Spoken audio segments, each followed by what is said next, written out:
আসলে আমরা দেখতে গেলে রাজনৈতিকভাবে প্রথমে আমরা ব্যাপারটারে ধরি।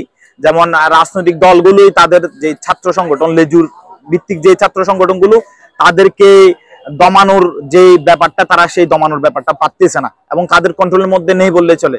যদি ছাত্র সংগঠনের কাজ কখনোই সন্ত্রাসী কার্যক্রমের মতো হবে না যদি আমাদের যে তাদের মাদার পার্টিগুলো আছে, মাদার সংগঠনগুলো আছে, তারা যদি এই ব্যাপারগুলো উস্কে না দেয় বা তাদের সাহস না যোগায়, তাহলে এই ব্যাপারটা কখনোই কোনোভাবে হবে না। কারণ ছাত্র রাজনীতি মানে হচ্ছে ছাত্রদের অধিকার নিয়ে কাজ করা, ন্যায়ের আন্দোলন করা, ন্যায্যতার আন্দোলন করা, মানে ছাত্রদের সাথে থাকা। এই সন্ত্রাসী কার্যক্রম তো কখনোই ছাত্রদের কাজ হতে পারে না, ছাত্র সংগঠনের কাজ হতে পারে না। পুরানো বন্দোবস্তের মধ্যেই একটা থেকে যায়। আমরা দেখেছি পূর্বের যেই ছাত্রদের ইতিহাস, ছাত্র আন্দোলনের ইতিহাস বাংলাদেশে হচ্ছে গর্বোজ্জ্বল একটা ইতিহাস।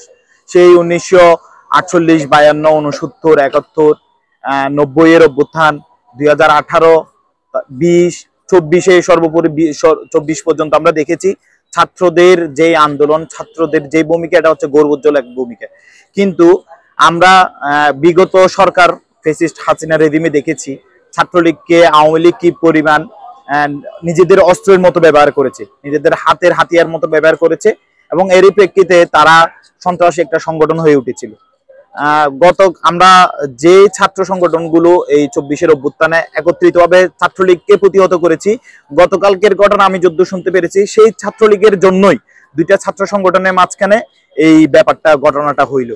তো এটা পুরানো বন্দোবস্ত বা তাদের রাজনীতির ব্যাপারটা থেকেই যায়। যে নতুন রাজনীতির বন্দোবস্তটা বলা হচ্ছে, এই ব্যাপারটা তো সাথে আসলে তারা জিনিসটা মেনে নিচ্ছে না।